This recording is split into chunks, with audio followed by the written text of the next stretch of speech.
Huwag naman sana ang segunyal, ma. Malaman na guys kung ano ba talaga ang sira. Oh, makita naman yung piston ko. Ang laman ng kahon. Ay. Gastos. Ay, wala yung piston. Buoy.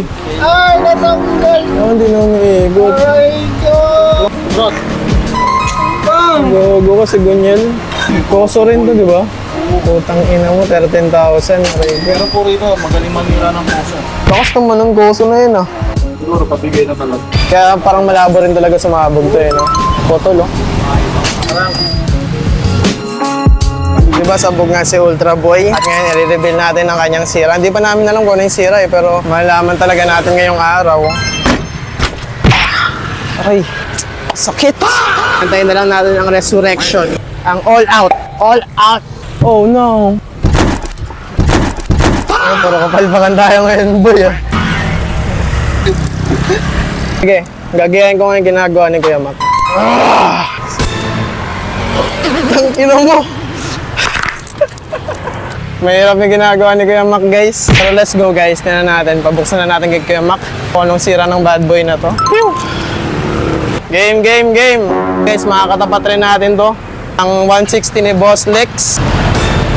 Dayak lang. Sir, Wasak na eh. alam pang karbono, inakyat mo. Kala ko kasi pag malamig, mag-reach. Malamig ba? Maglilinyon? Ayun, ma-reach ka na. Ayos to, ang pogi na ito, sir. Ano siya? Speed tuner yan? Ang ina mo. Miki, baka na naman daw. Bibili na naman daw siyang motor. Yan na lang, bell na lang Kuya Miggy, pati clutch lining pa din. Ito guys, naka 63 na hindi naka downstroke, bali 180cc na to. Kailangan natin to guys, oil catch. Hindi nga. Tangin na, 13,000 yun, goso ko lang. Hindi ko na in-start eh. Pagkasabog niya, namatay na yung motor. Pero yung tunog ng sabog, talagang warat. Nakakainis mag-curve guys eh, no? No, kasi nagbabago lang yung panahon, iba na yung tono mo. Pag EPA, di ba na-auto-tune na? O kaya AFR gauge. Mahal ng AFR gauge eh. Pag nakikita akong lean na, no? Bitawan ko na, no? Pag mataas yung number, ano nga ba yun? Lean yun, di ba? Baba, rich. Yung ataw mo doon sa Sierra. Pero yung tono nun, pang harmonia, gano'n lang haba yung stretch nun. Ang boss, nandito na si Ultra Boy. Hindi ko napansin na nandito na pala siya. Siyempre, may mga bagong piyesa tayo pa. Kaso binibenta na ni Kuya Akira yung Mio niya eh. Mukhang di na kami magkakatapatan ulit pero alam niyo yun, may mga plano pa tayo. Mga surprise tayong gagawin. Ito nga pala natin ay flat piston. Ipoprofile ni Kuya Rexel. Kahanap nga pala ako ng racing cams guys, pang ultra head. Special cams niya dyan, baka pwede niya sa akin yung offer. Let's go. Yun lang naman yung mga kulang, tapos malaman pa natin mamaya. Sana hindi sira ang segunyal. Pakita ko muna ulit sa inyo ang play ng TRC shocks. Yan lang yan guys sa comment section. Kapapaldo, anong wala mo kuya kung anong sira? Black. Nagustuhan ni Kuya Kiri yung cover natin sa carb. Kasi pag pumapasok daw yung hangin galing labas, umiikot lang yung hangin dun sa carb.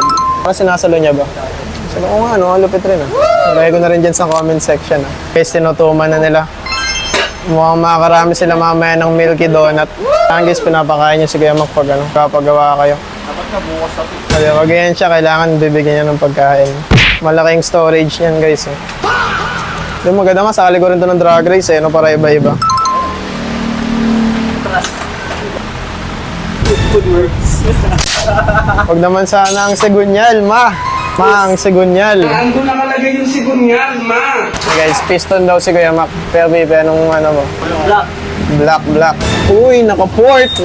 Pork and beans. Malaman na guys kung ano ba talaga ang sira. Oh, makita naman yung piston ko.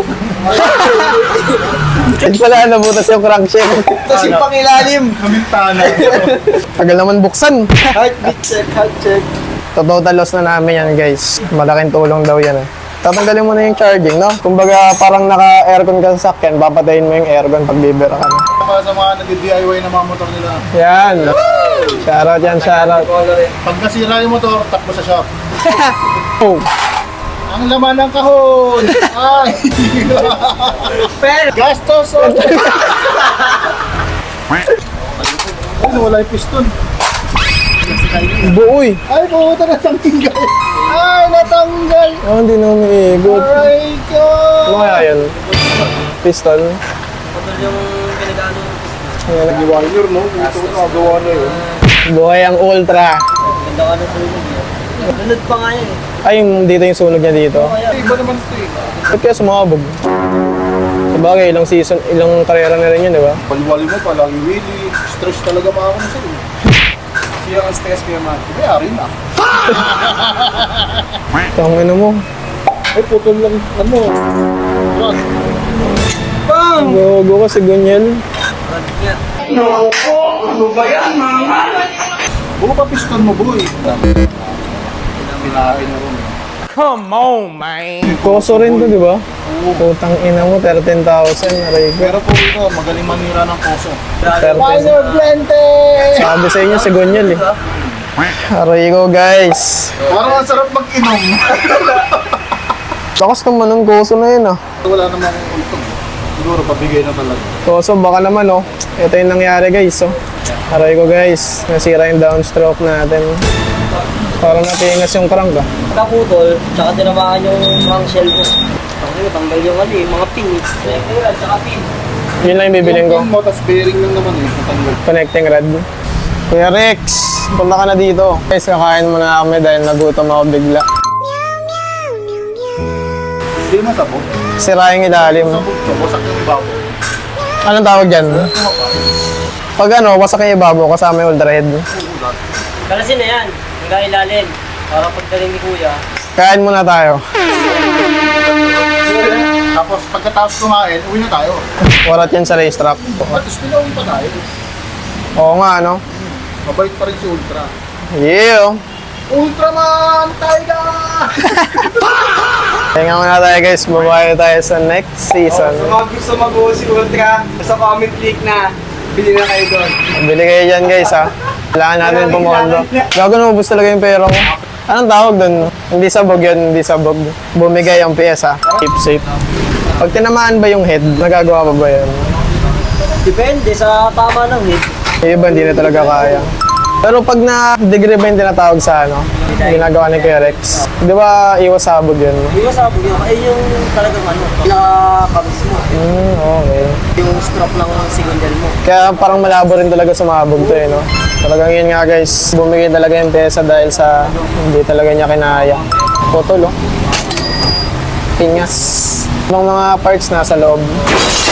Pingas rin yung crank natin sa loob eh, oh. Pero sana pwede pa. Sabi ko na nga ba sa ilalim, di ba sabi ko sa ilalim yung tunog mo?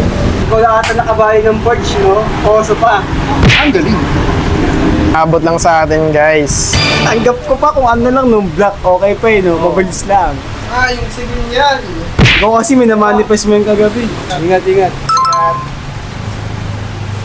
Ano talaga natin yung all out na si Ultra after na traffic, di ba? Tapos nasira siya, yung parang gusto niya talagang magpagalaw eh, no? Kaya naman sa plano lahat, kaso nga lang. Ano man, mabibenta pa natin yung block eh. Speed tuner lang ang sikreto.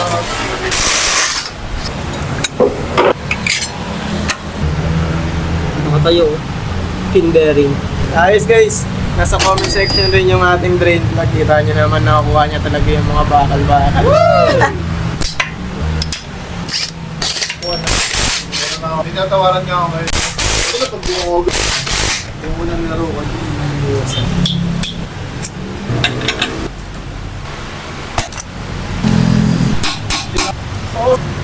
Yun, Tinamaan, butas ang crankshaft. Pas ka lang konti. straight, saxer, you know? Ubus. Yung sa ano mo, pin bearing. Bayag na lang rin. Kung wala lang, yung tornilyo ng Isa. mga ano, ibiyak ko. May kita ka pa, di ba? Mga pin. Parang ayun mga boss, tapos na namin buksan si Ultra Boy at ang sira niya ay yung connecting rod. Bumigay siya dahil sa katagalan na rin, bumigay talaga yung connecting rod na. Kailangan pa natin yung mga mangyayari para maayos si Ultra. Wala kasi si Kuya Rex eh, bukas nito natin si Kuya Rex. Malalaman natin yung mga gagawin natin. Pero yun, i-all out na nga natin si Ultra Boy. Tapos malalaman natin yung bago niyang tulin. Abangan niyo yung mga sunod na kabanata natin kay Ultra Boy. Ang pagbabalik niya, resurrection yun guys, resurrection. Tayo nyo guys. Yun lang. Goodbye. tiempo más pudiente ser.